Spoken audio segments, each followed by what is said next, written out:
Welcome back to Primetime Sports Friday.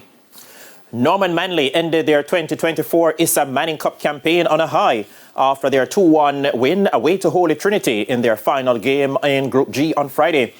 Cammy Ramsey opened the scoring for Holy Trinity in minute 9, but the scores were level in minute 31 when Taquain Underhill found the net for Norman Manley. Gerando Henry then gave Norman Manley the winner in the 73rd minute of play. It meant Norman Manley ended the group on just 7 points, the same as Holy Trinity, but with an inferior goal difference. Well, the performance was exceptional. I thank my team and my coaching staff for the work that they are putting and give us the knowledge so we can do this today.